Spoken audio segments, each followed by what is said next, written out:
MLA हो, मंत्री हो, मैं किसी ने कुछ नहीं मांगा।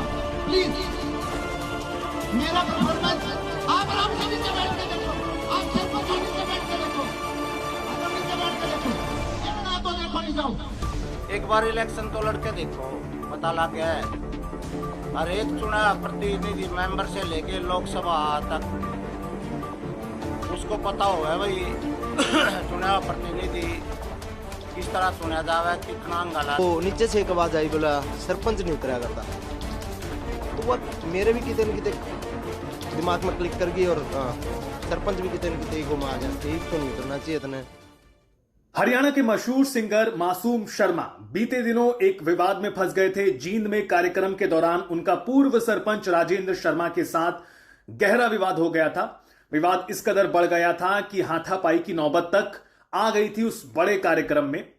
लेकिन इस मामले को लेकर मामला तब और बिगड़ गया जब बात मान सम्मान, इज्जत और महापंचायत की चेतावनी तक पहुंच गई। इस मामले को लेकर लगातार टीका टिप्पणियां की जा रही हैं। समाज के अन्य तमाम लोग कहते नजर आ रहे हैं, कोई मासूम शर्मा के साथ दिखाई दिया तो कोई मासूम शर्मा के खिलाफ दिखाई दिया। लेकिन इस पूरे मामले को लेकर मासूम शर्मा ने पहली बार अपनी बात रखी है। मासूम शर्मा ने इस पूरे विवाद को लेकर खुलकर बात की है और क्या हुआ, क्यों उन्होंने वो व्यवहार किया और उनकी तरफ से क्या माफी दी गई है, क्या माफी मांगी गई है अपने व्यवहार को लेकर, यह भी आपको बताएंगे। दरअसल हरियाणवी सिंगर मासूम शर्मा ने उस दिन हुए विवाद के साथ इस पूरे मामले को लेकर न्यूज एजेंसी से बातचीत की और अपनी बात रखने का प्रयास किया। मासूम शर्मा ने कहा कि पूर्व सरपंच राजेंद्र शर्मा मेरे रिश्तेदार हैं, मैं उन्हें जानता नहीं था, बस इतना कहा था कि स्टेज से नीचे उतरकर आप प्रोग्राम देखें। मासूम शर्मा की इस बात पर आपको क्या लगता है? क्या मासूम शर्मा ने इसी तरह कहा था, इसी अंदाज में कहा था? वो अपनी बात जरूर रखे। मासूम ने बातचीत में आगे कहा कि स्टेज के नीचे से किसी ने आवाज लगाई कि सरपंच नहीं उतरेगा, इसी वजह से वहां पर ईगो को लेकर क्लैश हो गया। इसके बाद मैंने 70 सरपंच की बात कही और अगर किसी प्रतिनिधि को मेरी इस बात का बुरा लगा है तो मैं अपने शब्द वापस लेता हूं। तो मासूम शर्मा ने अपने शब्द वापस जरूर ले लिए हैं, लेकिन जो पूर्व सरपंच की यह बात थी कि जिस तरह से भरे मंच से बेइज्जती की गई, अपमान किया गया, माफी भी इसी तरह से मांगनी पड़ेगी मासूम शर्मा को सामने से आकर। तो मासूम शर्मा ने माफी तो नहीं मांगी है, लेकिन इतना जरूर कहा है कि अगर किसी जनप्रतिनिधि को उनकी बात से बुरा लगा है तो वो अपने शब्द वापस लेते हैं। तो नीचे से एक आवाज आई, बोला सरपंच नहीं उतरा करता। तो वह मेरे भी कितने न कितने दिमाग में क्लिक कर गई और सरपंच भी कितने न कितने ईगो में आ गया कि तो नहीं उतरना चाहिए इतने। तो वो थोड़ा ईगो क्लैश का मामला था उस टाइम। और दूसरी बात जो मैंने बोली बुढ़ा के वही 70 सरपंच वाली जो बात है, वो एक हमारे हरियाणा में क्या है कि कहावत के रूप में यूज करा जाओगे, कि तेरे वर्ग 70 आने, तेरे वर्ग 150 फिरे हैं, इस तरीके से।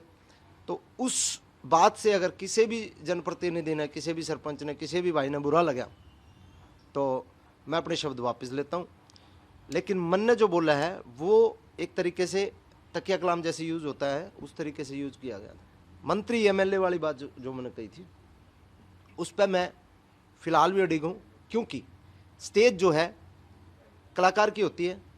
ये मन कोई विधानसभा में बैठने देगा? मैंने को भाई मैंने विधानसभा में बैठना, कौन बैठने देगा बिना चुने हुए? तो स्टेज कलाकारों के लिए थी वो। अगर आपने नाच गाना डांस करना था, आपने नाचना था, एंजॉय करना था, आप नीचे कर लेते, नीचे डीजे फ्लोर लग रहा था वहाँ पे कर लेते, नहीं तो आराम से प्रोग्राम देखते आप। वहाँ पे प्रोग्राम में डिप्टी स्पीकर साहब हैं हमारे माननीय कृष्ण मिड्डा जी, वो भी आ रहे थे। उनने भी प्रोग्राम एक बार स्टेज पे बधाई देकर वो अपने नीचे अगर हम थे, उन्होंने 2 घंटे प्रोग्राम देखे हैं। तो इस तरह से मासूम शर्मा ने अपनी बात रखने की कोशिश की है। सवाल यहां पर यह है कि क्या इससे विवाद कम होगा या इससे विवाद बढ़ेगा? क्या अब इस पूरे प्रकरण को लेकर बयानबाजी थमेगी या बयानबाजी बढ़ेगी? चूंकि पूर्व सरपंच ने तो माफी की मांग की थी और कहा था कि सामने से आके माफी मांगनी पड़ेगी, लेकिन मासूम शर्मा ने अपने शब्द वापस लिए हैं और कुछ बातों को लेकर वो अडिग हैं। दूसरी तरफ बीते दिनों मासूम शर्मा के भाई ने पूर्व सरपंच से माफी मांगी थी। एक तरफ पूर्व सरपंच राजेंद्र शर्मा है, तो उनके सामने से मशहूर सिंगर मासूम शर्मा है।